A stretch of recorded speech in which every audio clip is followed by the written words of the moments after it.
عليهم شهيدا فبظلم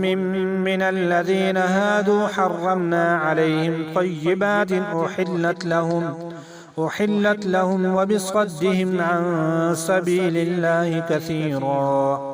وأخذهم الربا وقد نهوا عنه وأكلهم أموال الناس بالباطل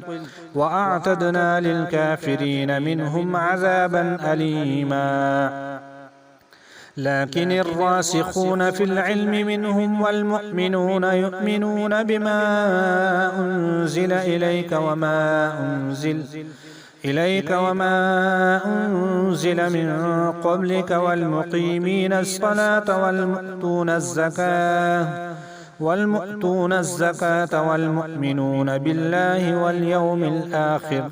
أولئك سنؤتيهم أجرا عظيما.